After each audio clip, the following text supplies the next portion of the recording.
Assalamualaikum warahmatullahi wabarakatuh.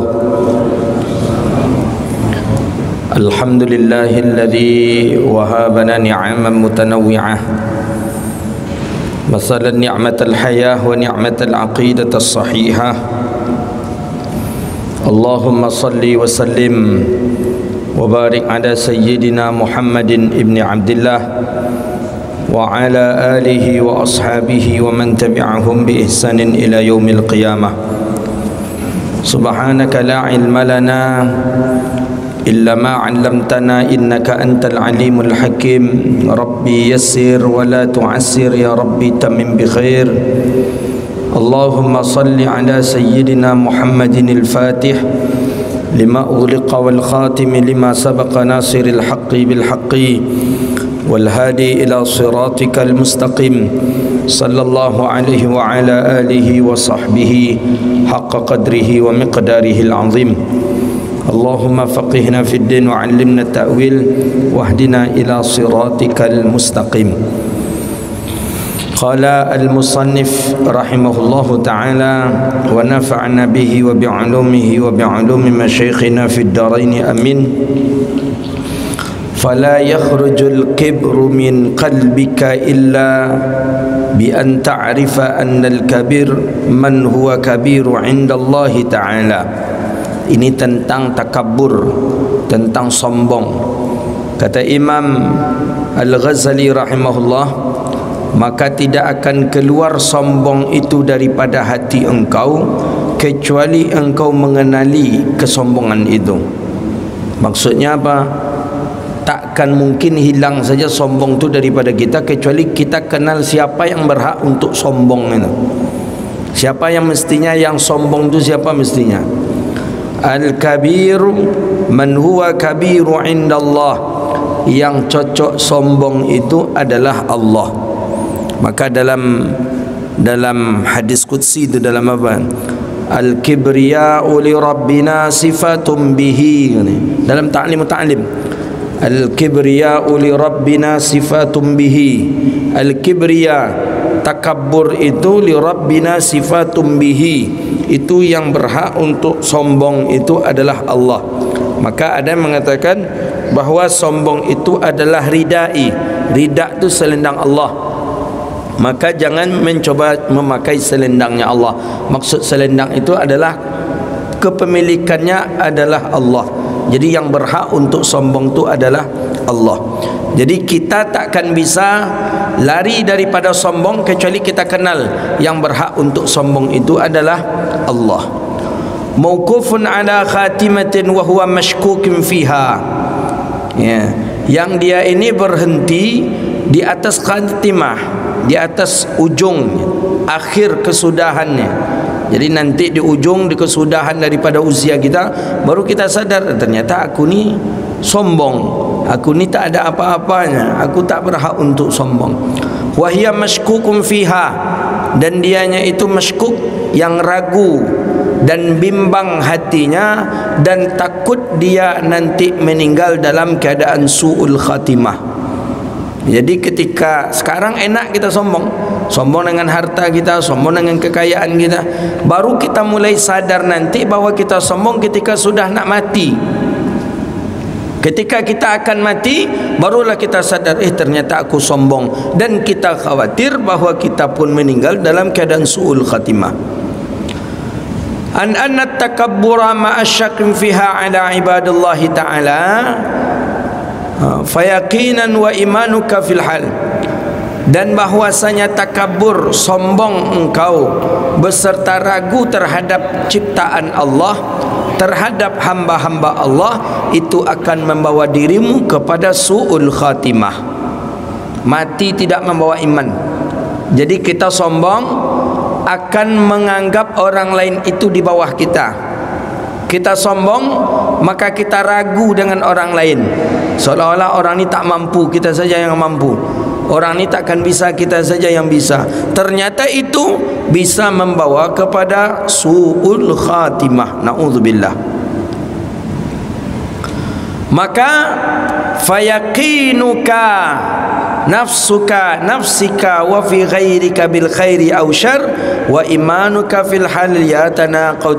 Maka oleh karena itu yakin diri engkau kepada diri engkau sendiri. Kita yakin kepada diri kita bahawa kita ni orang yang sudah melakukan kebaikan, maka itu adalah bagian daripada suatu kesombongan.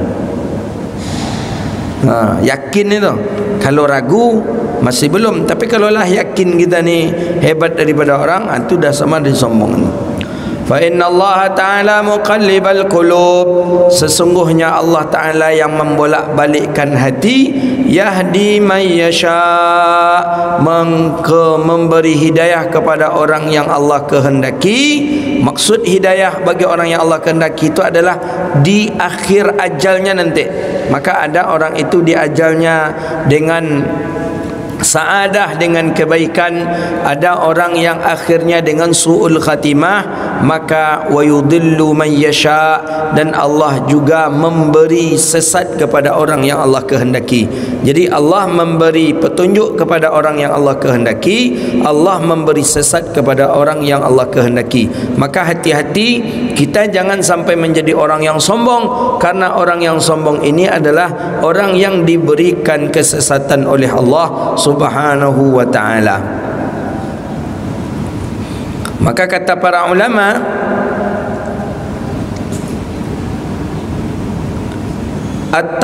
maqamu kamalul maqamu tawadu' la yahsilu illa bi syuhudil amdi fi nafsihi annahu duna ghairi. Seseorang itu baru sampai ke tahap sempurnanya maqam tawadu', rendah hati. Siapa orang yang sebenar-benarnya yang rendah hati? Siapa orang yang disebut dengan orang yang rendah hati? Orang yang tidak menghasilkan sesuatu kecuali dia menyaksikan akan dirinya itu di bawah daripada orang yang lain. Jadi kalau kita meyakini di dalam dada kita bahawa kita ini di bawah orang kemampuan kita, itu tawaduk pada hakikatnya ini. Itu yang tawaduk sesungguhnya. Tapi kalau masih ada di hati kita bahawa kita lebih hebat daripada orang lain, kita lebih mampu daripada orang lain, itu masih sombong. Jadi yang dikatakan tawadhu apa? Seseorang yang sudah menyaksikan dirinya. Menyaksikan dirinya maksudnya adalah merasakan dirinya ini di bawah daripada orang. Sehingga disebutkan oleh Imam Nawawi, annahu laisa ala wajhil ardh ahadun kathara asayana.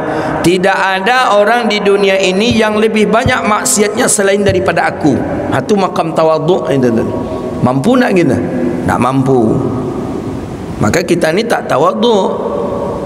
Tak tawadhu kita. Kita ni termasuk orang sombong. Karena kata Imam Nawawi, orang yang tawadhu itu dia mengatakan dirinya yang paling rendah di dunia. Sehingga dia mengatakan laisa ala wajhil ard, tidak ada orang di dunia ini yang paling banyak maksiatnya selain daripada aku. Siapa yang bisa kira-kira? Pernahkah kita mengatakan kita lebih banyak maksiat di dunia daripada kawan-kawan kita? Jarang. Kita orang yang lebih banyak maksiat pada awak kadang. Sianu tu angku banyak maksiat, tobat langku kata awak ke kawan kita kadang. Dosa orang tahu kita, maksiat orang tahu kita, tapi dengan maksiat kita sering lupa. Padahal Imam Nawawi mengatakan orang yang tawaduk sesungguhnya tawaduk, orang yang dia mengatakan dirinya paling rendah di dunia ini. Malah disebutkan yang paling banyak maksiatnya di dunia ini adalah aku, kata kita. Itu orang yang tawaduk itu. Berat ni. Wajhir fauqa ahadin minal asar. Maka jadi kalau ada orang di dunia mengatakan bahawa yang paling maksiat di dunia aku, yang paling tak beradab di dunia aku, yang tak punya malu di dunia ni aku, dan itu ala sabilil yakin, dan itu dia katakan dalam keadaan yakin, maka orang tu adalah orang yang paling tawaduk. Tapi kalau ala sabiliz zan, kalau dia itu ragu, umpamanya rasa saya bukan saya yang paling banyak dosa di dunia ni, masih parah si anu tu lagi, kata dia. Umpamanya ni, Atau rasa saya bukan saya yang kurang adab di dunia ni, parah saya nu tak beradabnya lagi, maka kita termasuk golongan orang yang sombong. Memang berat kajian tasawuf ni.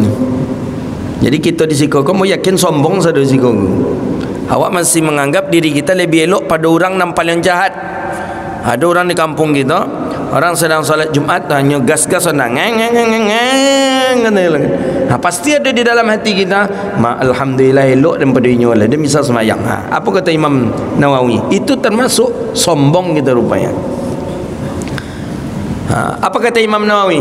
Fa inna man ra'a nafsahu fawqa ahad minal 'asa, siapa yang melihat dirinya di atas orang yang berbuat maksiat, awak lebih tinggi di atas orang berbuat maksiat, ala ghairi wajhi syukri lillahi ta'ala faqad syuri'a fid darajatil kubr, maka orang itu termasuk orang yang mendapatkan penyakit sombong. Apa katanya?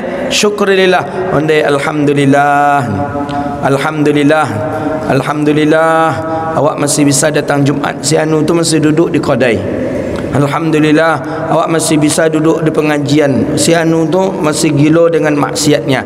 Itu yang kita ucapkan, ternyata kita termasuk minal kibr, kita termasuk bagian daripada orang yang sombong. Bayangkan siapa yang melihat dirinya di atas orang yang lain, minal asa, daripada maksiat, walaupun dengan jalan ia syukur kepada Allah, maka orang ini termasuk orang yang mencapai derajat sombong. Alhamdulillah awak lai setiap hari bisa datang ke masjid, si anu tu tak ada datang ke masjid. Alhamdulillah awak jago subuh bisa langsung ke masjid, si anu tu entah jam berapa jagonya. Walaupun dengan kalimat syukur kepada Allah, alhamdulillah, tapi diri kita merasa suci dibandingkan orang yang sedang lalai kepada Allah, itu pun dianggap dengan takabur, sombong itu. Siapa yang tak ada macam tu? Awak pasti macam tu saudara. Jadi awak termasuk orang sombong. Waqad ajma'al arifun, dan sungguh telah sepakat, telah berijma' oleh orang-orang arifin, orang-orang yang dekat dengan Allah, anna man indahu syai'un minal kibri, orang yang ada sesuatu di dalam dadanya sombong, la yasihu lahu mudawamatan ala dukhuli hadratillah, maka orang itu takkan bisa masuk dia kepada haribaan Allah. Takkan mungkin dapat dia redha daripada Allah, takkan mungkin dapat dia kasih sayang daripada Allah kalau orang tu masih ada sombong di dalam dadanya. Walau Abdullahi ta'ala fi zahir, walaupun secara zahir dia ini hamba Allah yang taat, nampak dia pakai sorban, nampak dia pakai gamis, nampak dia pakai ridak selendang, nampak dia memegang tasbih, mulutnya qomat kamit dengan zikir, dan ternyata di dalam dadanya ada sombong, la mudkhulu hadratillah, maka dia takkan bisa mendapatkan kasih sayang daripada Allah. Ingat itu, sombong itu Allah marah betul. Allah tak suka kita sombong. Ya'lam annal insanu la yasta'zim nafsahu illa wa huwa yata'aqid anna laha sifatun min sifalil kamal. Ketahuilah, kata Imam Nawawi, bahawa sesungguhnya manusia tidak akan memuliakan ia akan dirinya sendiri kecuali dia meyakini bahawa dia lebih mulia daripada orang lain. Kita ni menganggap diri kita ni sempurna, makanya kita enak sombong kita. Kita harta punya, ilmu punya, jiwa masih muda, sombong datang.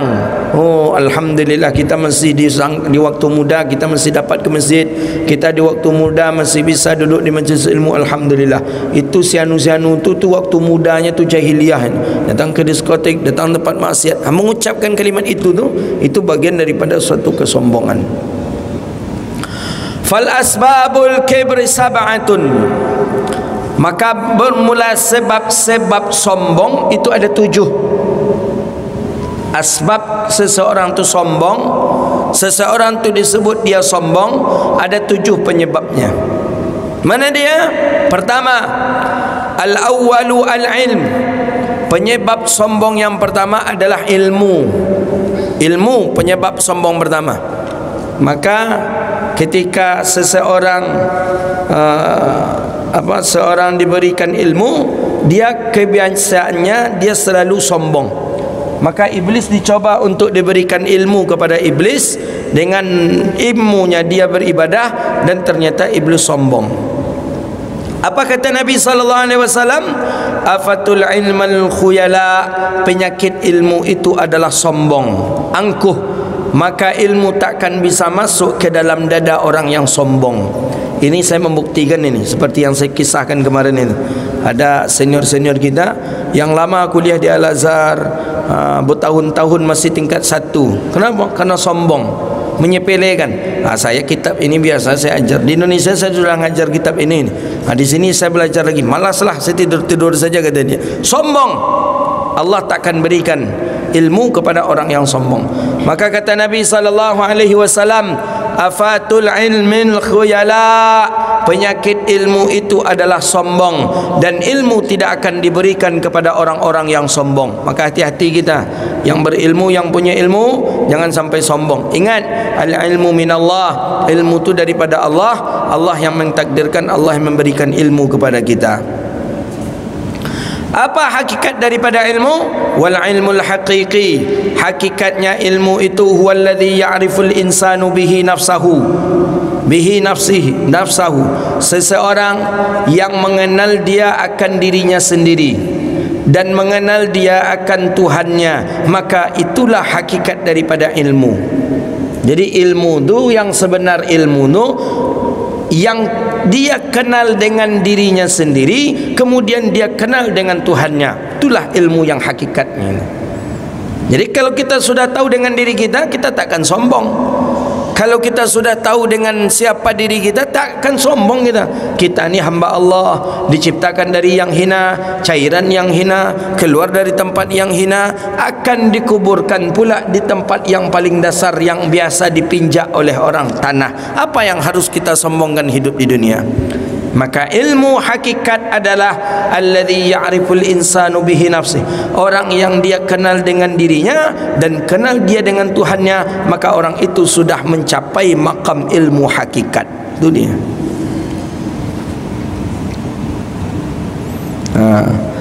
Wa hujjatullah 'alal ulama, dan inilah nanti pertanyaan-pertanyaan Allah terhadap ulama, apakah ia sombong dengan ilmunya atau tidak. Maka itulah ujian yang terberat daripada para ulama. Maka hati-hati, kita banyak dengan ilmu kita sombong, kita tak mau bergaul dengan orang kalau orang tadi tak orang alim, kalau dia tak berilmu tak mau bergaul, itu tak boleh. Itu levelnya level apa aja lah, kita ni level-level alim, tak boleh sombong namanya. Yang kedua, asbab daripada sombong, wal ibadah, al amalu wal ibadatu, al amali wal ibadah. Sebab yang kedua itu amal dan ibadah. Orang banyak sombong karena amal, orang banyak sombong karena ibadah. Maka disebutkan oleh Imam Nawawi, fal ulama wal ubbad fi afatil kibr ala thalathati darajat, bahwa sesungguhnya ulama dan orang-orang saleh, orang-orang abid, orang-orang yang suka beribadah, itu mereka dapat penyakit sombong. Berapa? Tiga tingkatan sombongnya ulama dengan orang-orang ahli ibadah. Tingkatan pertama, sombong yang mustaqir, sombong yang tetap, senantiasa sombong itu ada di dada ulama dan di dalam dada orang yang ahli ibadah. Apa itu? Qalbahu yara nafsahu khairan min ghairih, bahwa dirinya melihat dan memandang bahwa dirinya itu lebih baik daripada orang-orang yang lain. Dia memandang dirinya lebih ancak pada orang, lebih memandang dirinya lebih alim daripada orang, memandang dirinya lebih taat daripada orang. Maka dia terkena penyakit mustaqir namanya, sombong yang selalu tetap. Ini banyak ulama seperti ini, na'udzubillah. Yang kedua, darajat yang kedua, ayyadhhar dzalika ala af'alih. Ulama dan hamba tadi menampakkan di dalam aktivitasnya, menampakkan di dalam tingkah lakunya bahwa dia adalah orang yang sombong. Seperti apa? Kata Imam An-Nawawi, bitarfa'un fil majalis wa taqadduman alal aqran. Ketika duduk di pengajian nak duduk bagian depan. Dia orang alim takkan mungkin duduk di belakang. Dia orang alim mesti di depan. Kalau dia di belakang, biarlah dia tak masuk ke pengajian. Sombong namanya itu. Angkuh namanya. Au taqaddumul aqran, atau didahulukan oleh kawan-kawannya. Ketika ada rapat, mestinya kawan-kawan hendaknya minta pendapat kepada dia. Kalau seandainya tak minta pendapat kepada dia, maka dia tak mau lagi untuk datang rapat. Ini apa nama ini? Sombong. Tapi itu kelas sombongnya tingkat tinggi, ulama dengan orang-orang ahli ibadah. Tapi kalau ada pula orang awam yang sombongnya macam itu, nak tentu diuntung namanya. Ini orang awam, tak orang alim. Nak cakap inyo aja didengar ketika rapat. Kalau tak didengar ucapan usulan dia dalam rapat, nak didengar kata dia dalam rapat, hanya merajuk, nak nionya lah dah. Nak nyo ikut rapat lagi, bubar rapat. Dia pergi, di belakang dijelek-jelekkannya orang. Ini apa namanya ini? Orang tak sadar diuntung namanya. Itu sebenarnya keangkuhannya orang alim, keangkuhannya para ulama, keangkuhannya para ahli ibadah. Kata Imam Nawawi, dia ingin duduk di depan. Pas dia masuk, hendaknya orang-orang berdiri memuliakannya. Orang-orang hendaknya mencium tangannya. Kalau tak ada orang mencium tangannya, dia tak besok tak mau lagi datang ke majlis itu. Hendaknya orang-orang mendahulukannya ketika rapat. Kalau ada rapat-rapat, minta pendapat inyo. Orang yang seperti ini orang yang sombong. Tapi sombong ini adalah sombong kelasnya ulama dengan orang-orang ahli ibadah. Itu kata Imam An-Nawawi rahimahullahu ta'ala. Ini kacau ni. Betapa banyak orang alim yang kena penyakit ini. Na'udzubillah, mudah-mudahan Allah jauhkan kita daripada penyakit ini. Banyak kita biasa pengajian tetap di masjid itu, di hari itu, tak tahu datang aja orang yang menggantikan kita, menggantikan itu pun diminta oleh pengurus masjid karena ada tabligh akbar, langsung merajuk, saya tak mau isi pengajian di situ lagi. Kenapa Pak? Kenapa Ustaz nak ngisi pengajian di situ? Anda pengurusnya ndak fair dah. Kenapa? Masa di jadual tetap gitu dibuatnya tabligh akbar gitu. Tak apalah, salah masjid-masjid orang. Itu sombong kita namanya itu. Ketika ada tamu yang datang, kita pas pula sedang ada di majlis, kita yang orang alim ni harusnya legowo lah sedikit. Oh, itu ada tamu tu dari luar, jarang-jarang dia datang ke Riau, dipersilakan dia di majlis kita. Silakan tuan beri nasihat kepada kami, kepada jemaah kami. Gitu. Ini nak mau pula kita. Hendaknya engkau majlis engkau, jemaah engkau, jangan sombong. Banyak orang-orang alim, katanya banyak orang-orang alim yang terbibit dalam penyakit sombong.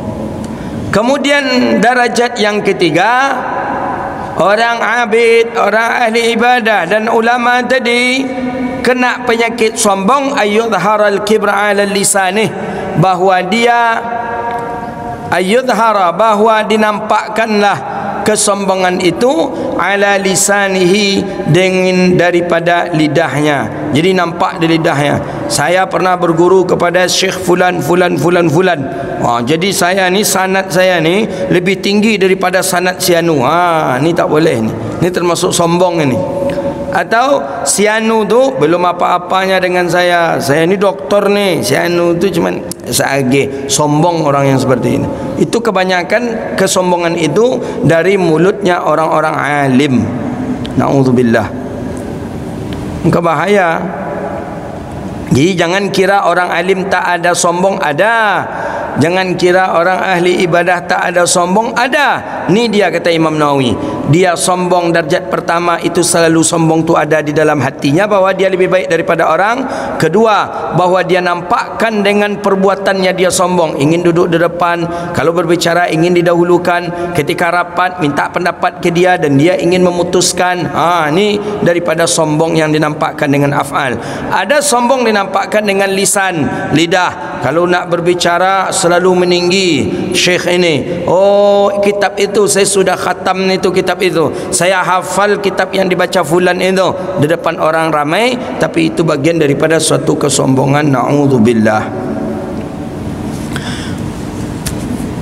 Penyebab sombong yang ketiga, an-nasab, nasab keturunan.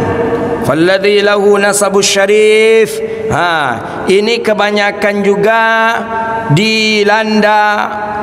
melanda orang-orang yang memiliki nasab keturunan mulia, seperti Habib, Sayyid, Syarif, Sayyidah, Sayyid, Tengku, apa lagi?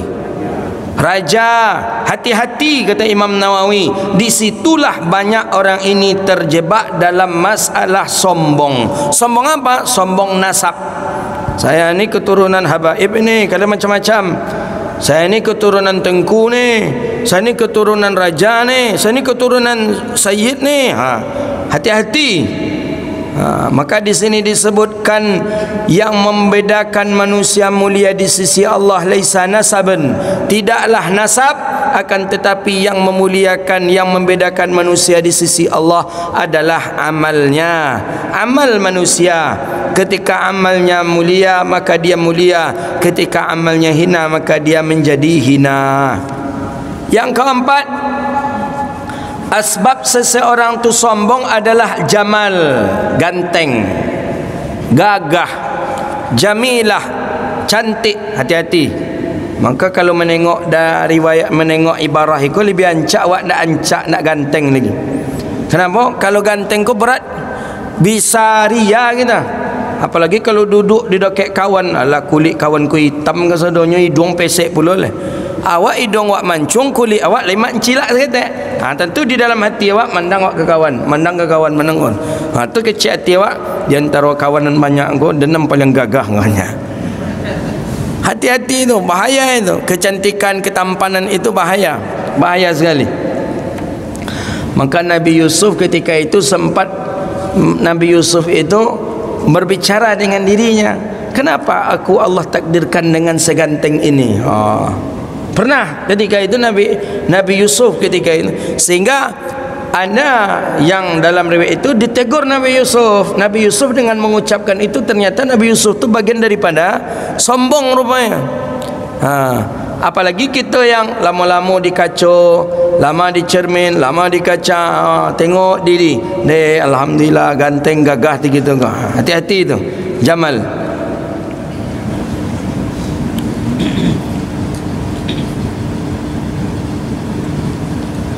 Tapi Imam Nawawi mengatakan di sini apa katanya?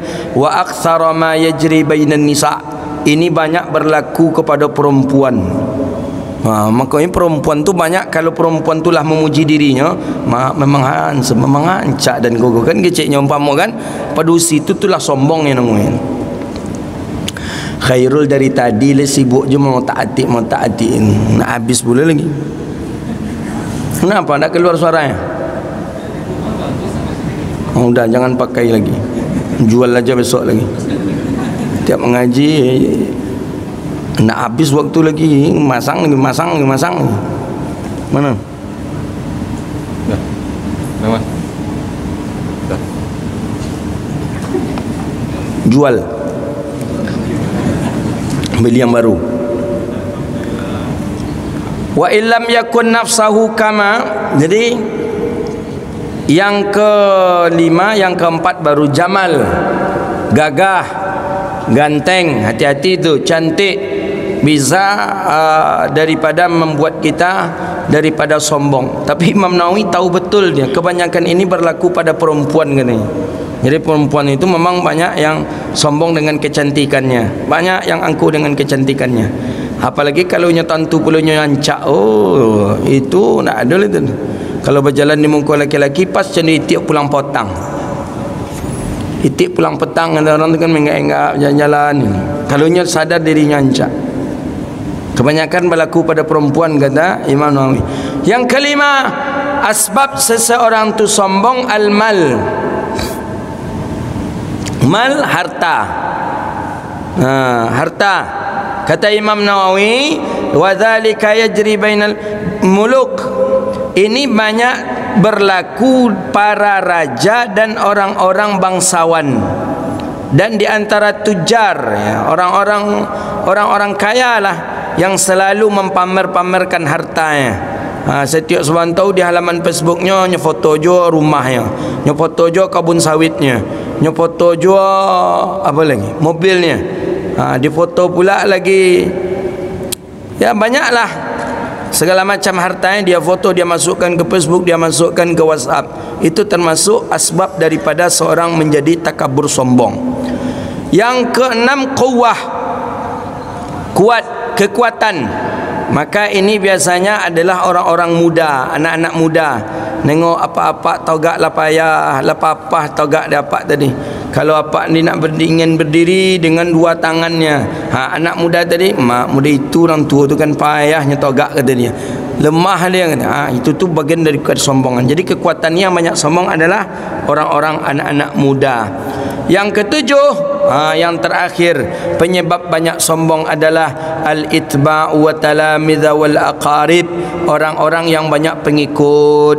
Dia orang-orang sebagai apa biasanya tu, public figure, banyak apanya, banyak pengikutnya. Itu biasanya orang tu biasa termasuk bagian daripada kesombongan. Wa talamizat, guru-guru yang banyak memiliki murid, sehingga dia mengatakan al-ulama fi makatharatil mustafidin faqulu man huwa ni'mah. Jadi kata dia, aku ni banyak murid yang mengaji dengan aku. Kalau aku duduk, murid akan datang ratusan ribuan kepada aku. Itu tu adalah penyakit asbab daripada orang-orang yang melakukan suatu kesombongan. Maka hati-hati kita itu.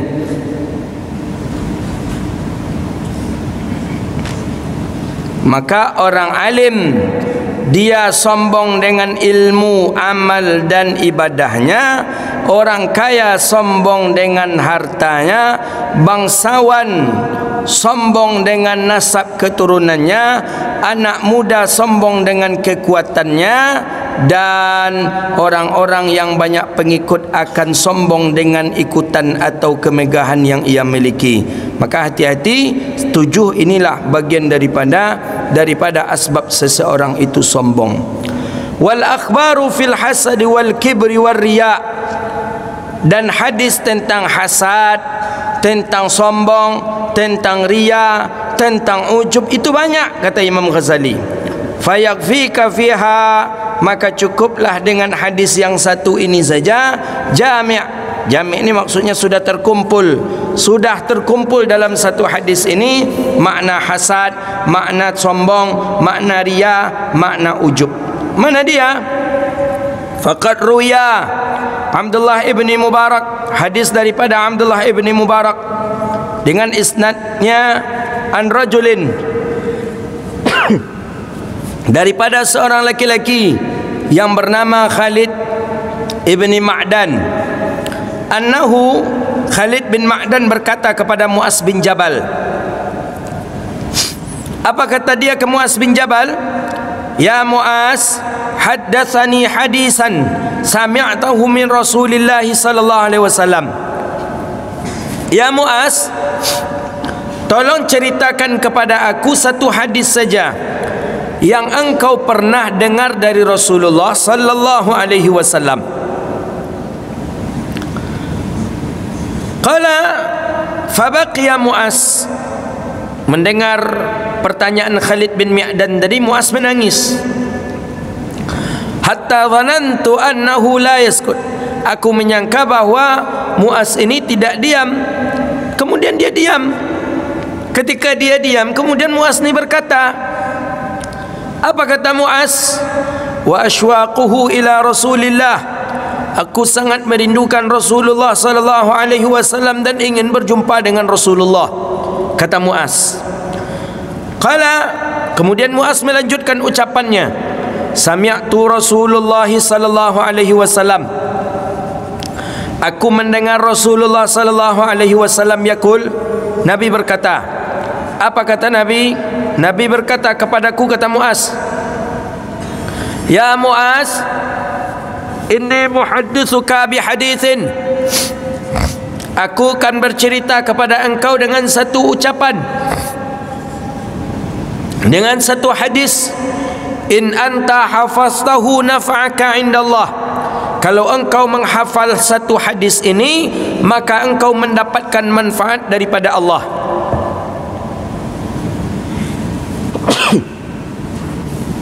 Daripada Allah maksudnya fi daraini, di dunia dan di akhirat. Wa in anta dayatahu, dan jika engkau menyia-nyiakan hadis ini, tidak engkau hafal, in qata'a hajataka indallah, maka terputus pula lah hajat engkau kepada Allah sampai hari kiamat ya Muaz. Kemudian Nabi lanjutkan, ya Muaz, innallaha tabaraka wa ta'ala, sesungguhnya Allah subhanahu wa ta'ala, ini bunyi hadisnya yang diajarkan oleh Rasulullah kepada Muaz, khalaqtani min narin. Mana ni? Ya Muaz, sesungguhnya Allah subhanahu wa ta'ala khalaqa sab'atal amlak, telah menciptakan 7 malaikat sebelum menciptakan langit dan bumi. Jadi sebelum Allah ciptakan langit bumi, Allah ciptakan 7 orang malaikat.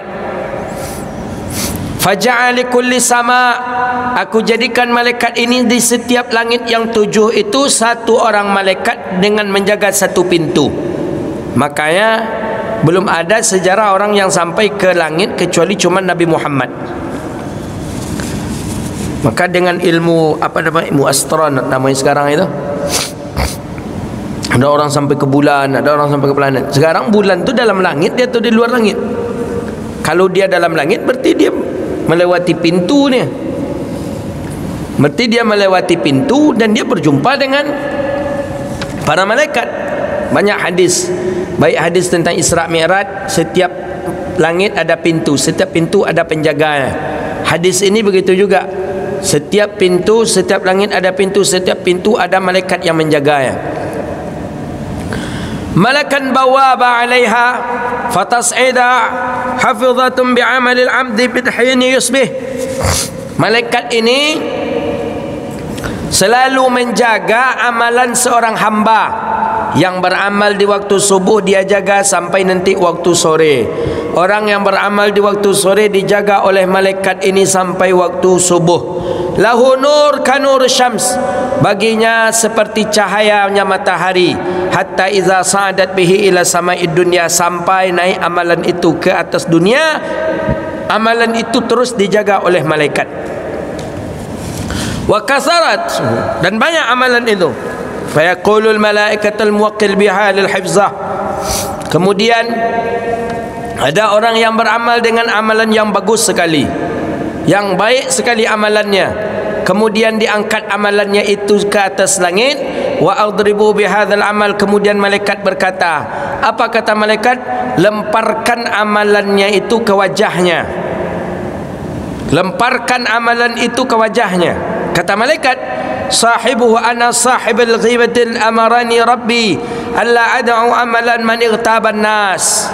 Jadi kata malaikat, saya diperintahkan oleh Allah untuk menjaga amalannya, tapi karena dia melakukan ghibah, amarani rabbi alla ad'u amalan man igtaban nas, aku pun diperintahkan oleh Allah untuk tidak mengangkat, membawa amalan orang yang mencaci manusia.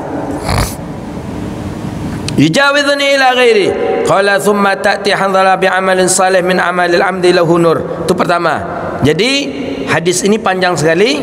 Ada orang yang beramal banyak amalannya, ketika amalan itu dijaga oleh malaikat sampai ke atas langit, belum sampai lagi ke atas langit, malaikat suruh berhenti. Amalan itu lemparkan ke wajah dia balik, lemparkan ke wajah orang yang mengamalkannya. Kenapa? Karena dia pernah menghina manusia ketika dia hidup di dunia.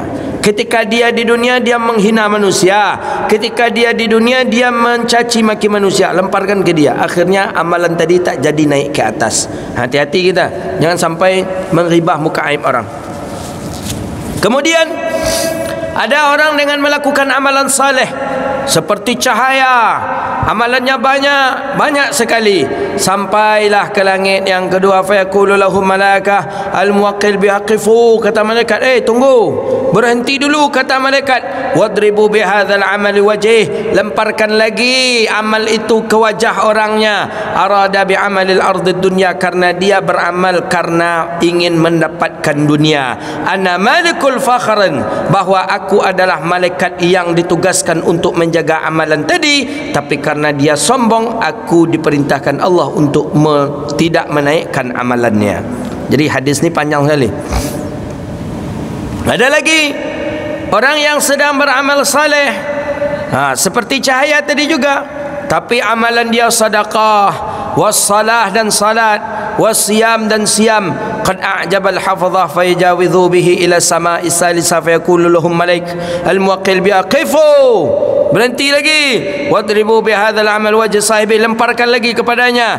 Ana malikul kibri, saya adalah malaikat yang utus untuk menjaga amalannya, karena dia sombong. Amarani rabbi alla ad'u amalahu, aku tidak dibolehkan untuk membawa amalnya karena dia sombong dan takabur di sisi manusia. Ni hadis ni panjang dan banyak sekali, sampai tentang salat, puasa, haji, begitu juga. Tapi tetap umrah dia lakukan, tapi karena dia ujub, sombong, maka tetap dilemparkan kembali kepada dirinya. Maka oleh karena itu kesimpulannya, janganlah kita sombong, jangan kita ujub, jangan kita ria, dan janganlah kita membuka daripada aib orang. Ini panjang nih hadis ni, sampai ke langit yang kelima, kepada langit yang ke 6 nanti lagi, insyaallah di pekan yang akan datang akan kita sambung. Hadza wabillahi at-taufiq. Ada pertanyaan silakan.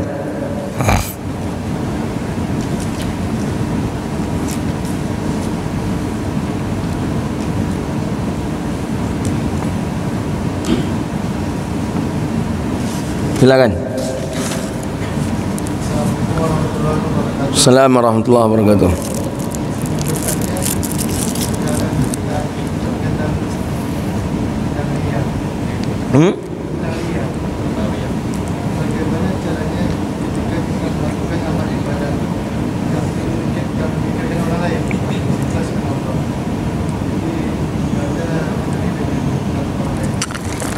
Itulah payahnya.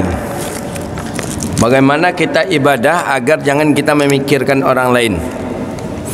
Awak kecil mengaji aja yang pandai, mempraktekkan itu berat kan. Sama aja nyambung itu ya. Makam kita makam belajar. Makam kita makam belajar. Kalau makamnya orang beramal itu orang-orang sufi yang tingkat tinggi. Orang-orang sufi yang memang kehidupan dia tidak ada lagi untuk dunia. Kita mesti dunia, otot nak ni yang ancak. Pakaian ingin yang bagus, parfum ingin yang paling wangi. Itu tanda cinta dunia. Mungkinkah kita akan terbebas daripada ria? Berat. Tapi setidaknya ketika ria itu muncul ada, kita cepat melawan, dan kita sudah tahu kita kenali penyakit ria itu. Pokoknya ada saja merasa diri kita ingin dipuji orang, ria. Ingin dimuliakan orang, ria. Ingin disebut orang, ria. Kita sudah tahu ciri-ciri itu, maka cepat kita basmi. Enggak, saya tidak ria, saya lillahi ta'ala. Begitu caranya. Itu cara tingkat ibtidai kita. Kita ni anak-anak MDA lah kalau dalam bab ria, yang sudah bisa sampai kepada tahapan menjaga ria itu memang orang-orang yang sibuk dalam dunia suluknya, dan itu tidak orang-orang muda. Anak-anak muda biasanya kebanyakan kita terbibit dalam masalah ria. Biasanya orang-orang kamati lah itu nak ada ria lah tu. Tak ada rianya lah. Parfumnya lah bau balsam, labun minyak cap kapak, itu parfumnya. Pakaiannya nak bergosok, nak indak, tetap dia dipakai dia. Kadang pokoknya orang yang tidak lagi memikirkan dunia lah. Kita masih memikirkan dunia, makan aja nak lomak. Nah, itu tanda yang kita ni susah ni. Tapi tidak apa-apa, karena kita masih tahap makamnya belajar. Ada masanya nanti kita tahap makamnya orang yang beramal, insya-Allah. Ada nanti. Jadi belajar, setelah belajar baru kita beramal. Ada masanya nanti insya-Allah. Ada yang lain? Sikit lagi. PPKM tak ada lah kan?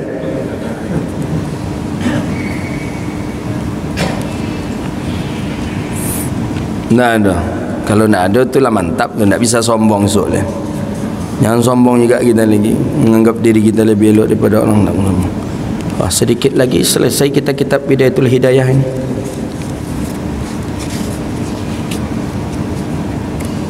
Khatam.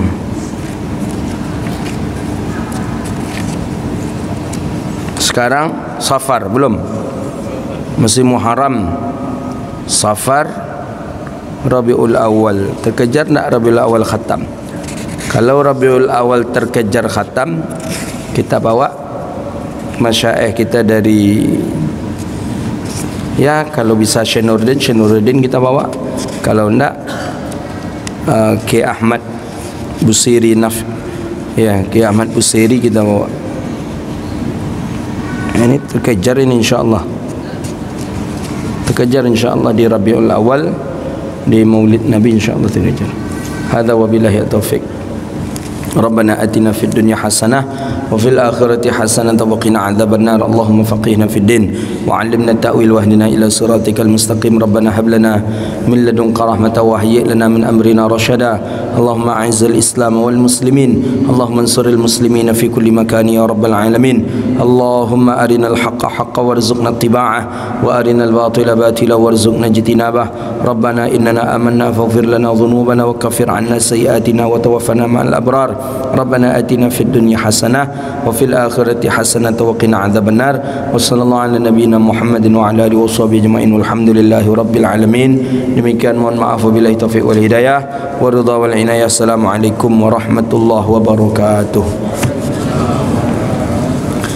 Sallallahu Rabbuna ala nuril mubin Ahmad al-Mustafa Sayyidil Mursalin. Sallallahu Rabbuna ala nuril mubin Ahmad al-Mustafa Sayyidil Mursalin. Sallallahu Rabbuna ala nuril mubin Ahmad al-Mustafa سيد المرسلين وعلى وصحبه أجمعين وعلى آله وصحبه.